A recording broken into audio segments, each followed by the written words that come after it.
Ernakulam Kakkanad Kennedy മുക്കിൽ വൻ തീപിടുത്തമുണ്ടായി. ആക്രി സാധനങ്ങൾ സൂക്ഷിച്ച ഗോഡൌണിലാണ് തീപിടിച്ചത്. അഗ്നിശമന സേന എത്തി തീ നിയന്ത്രണ വിധേയമാക്കി.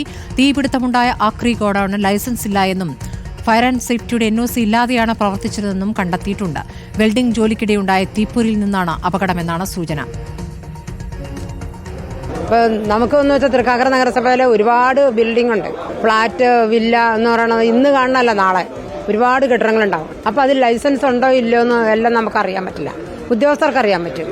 അപ്പം നാളെ കൗൺസിലിൽ ചർച്ച ചെയ്തിട്ട് 41-ാം വാർഡിൽ ഇങ്ങനൊരു ഗോഡൌൺ ഉണ്ടോ, അനധികൃതമായിട്ട് പ്രവർത്തിച്ചിരുന്നോ എന്ന് അന്വേഷിച്ചിട്ട് വേണ്ട നടപടിയെടുക്കും.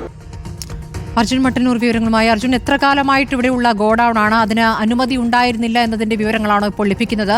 ഗോഡൌൺ ഉടമ സ്ഥലത്തെത്തിയിരുന്നു.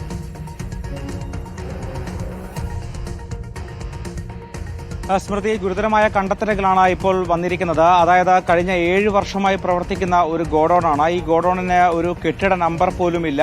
മാത്രവുമല്ല, ഇതിന് നഗരസഭയുടെ ലൈസൻസ് ഇല്ല. അതോടൊപ്പം തന്നെ ഫയർ ആൻഡ് സേഫ്റ്റിയുടെ NOC ഇല്ല, പൊല്യൂഷൻ കൺട്രോൾ ബോർഡിന്റെ സർട്ടിഫിക്കറ്റ് ഇല്ല. അത്തരത്തിൽ യാതൊരു മാനദണ്ഡങ്ങളും പാലിക്കാതെയാണ് കഴിഞ്ഞ 7 വർഷമായി ഈ കെട്ടിടം ഇവിടെ പ്രവർത്തിച്ചിരുന്നത് എന്ന് വ്യക്തമാവുകയാണ്. മാത്രവുമല്ല, ഇതുമായി ബന്ധപ്പെട്ട ഇതുവരെ ഒരു പരാതിയും ലഭിച്ചിട്ടില്ല എന്നതാണ് തൃക്കാക്കര നഗരസഭയുടെ വാദം. എന്തായാലും നാളെ ഇക്കാര്യങ്ങളടക്കം പരിശോധിക്കും എന്ന് നഗരസഭാ അധികൃതർ പറയുന്നുണ്ട്. പക്ഷേ കഴിഞ്ഞ 7 വർഷമായി ഇത്തരത്തിൽ യാതൊരു അനുമതിയുമില്ലാതെ നഗരത്തിന്റെ മധ്യഭാഗത്ത് തന്നെ ഇത്തരമൊരു ഗോഡൌൺ പ്രവർത്തിക്കുന്നു.